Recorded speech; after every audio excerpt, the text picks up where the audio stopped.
ఎన్నికల ముందు ఇచ్చిన హామీలను కాంగ్రెస్ సర్కార్ విస్మరించిందని దివ్యాంగులు మండిపడ్డారు. రేవంత్ రెడ్డిది ప్రజాపాలన కాదు దగాపాలన అంటూ వికలాంగులు పెద్ద ఎత్తున నినాదాలు చేశారు. ఎన్నికల ముందు వికలాంగులకు 6,000 రూపాయల పెన్షన్ ఇస్తానని చెప్పి రేవంత్ రెడ్డి మాట తప్పారని నిప్పులు చెరిగారు.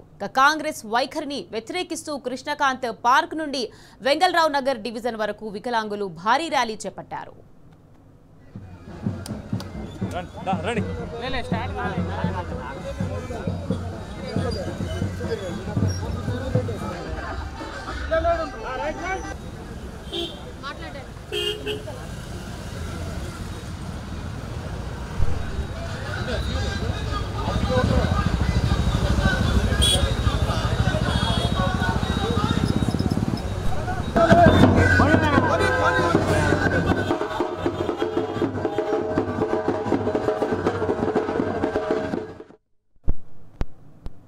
వచ్చినప్పటి నుంచి మరి వికలాంగులకి మరి ఒక 6 పథకాల్లోని వికలాంగులకు కూడాను మరి వచ్చిన వెంటనే మేము 6,000 రూపాయలు ఇస్తామని చెప్పి మొదటగా విడుదల చేస్తానని అటు సూర్యుడు ఇటు వచ్చినా ఇటు సూర్యుడు అటు పొద్దు పుడిచినా కూడా నేను 6,000 రూపాయలు ఇస్తానని హామీ ఇచ్చిన రేవంత్ రెడ్డి గారు మా వికలాంగుల పట్ల మరి 23 నెలలు అవుతుంది కాబట్టి ఇంతవరకు మా పట్ల స్పందిస్తలేరు. మరి యొక్క బీఆర్ఎస్ ప్రభుత్వం ఉన్నప్పుడు వెంటనే కేసీఆర్ గారు ఆయంలో 4,000 రూపాయలు చేశారు. తను ప్రతి నెల 10వ తారీఖు వరకు మాకు పెన్షన్లు అందించేవారు. మరి మా యొక్క జీవనగతులు చాలా కష్టంగా ఉందండి. మేము మహిళలము మరి వివాహం అయ్యి ఉన్నాము, మాకు పిల్లలు ఫ్యామిలీ ఉంది. డబుల్ బెడ్రూమ్ ఇల్లు కూడా ఇంతవరకు మాకు ఇవ్వలేదండి. మరి ఇస్తానని హామీ ఇచ్చారు. రేవంత్ రెడ్డి గారు ప్రభుత్వం వచ్చిన వెంటనే తక్షణమే నేను అన్ని చేస్తానని వికలాంగులకు హామీ ఇచ్చారు.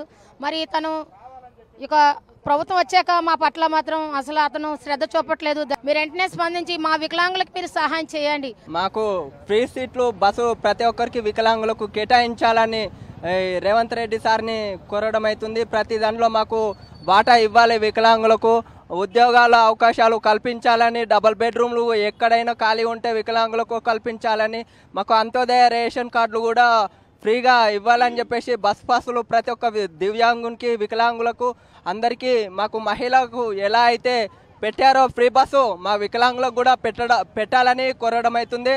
ఈ మాకు అన్ని ప్రతి ఒక్క సౌకర్యాలు రిజర్వేషన్లు కల్పించాలని రాష్ట్ర ప్రభుత్వాన్ని కోరడం అవుతుంది. 6,000 పింఛన్ అని చెప్పి మాట చెప్పి మాకు అవే 4,000 చేతులు పెడుతున్నారు కానీ మాకు 6,000 రూపాయలు రావట్లేదు. ఈ కాంగ్రెస్ ప్రభుత్వం వచ్చిన తర్వాత మా వికలాంగులకి 6,000 పెన్షన్ చేస్తానని చెప్పి ఇప్పటి వరకు పెన్షన్లు ఇవ్వలేదు. మాలాంటి వాళ్ళని పట్టించుకొని ప్రభుత్వాలు ఎందుకు అని అడుగుతున్నాము.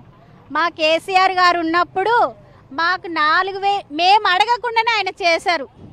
మళ్ళీ ఈ కాంగ్రెస్ ప్రభుత్వం మమ్మల్ని పట్టించుకోవట్లేదు.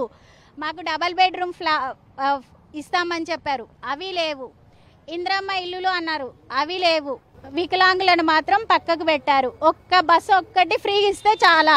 బస్సులు మా వికలాంగులను చూస్తే అసలు ఆపట్లేదు. జాబ్స్ కూడా ఏవీ లేవు.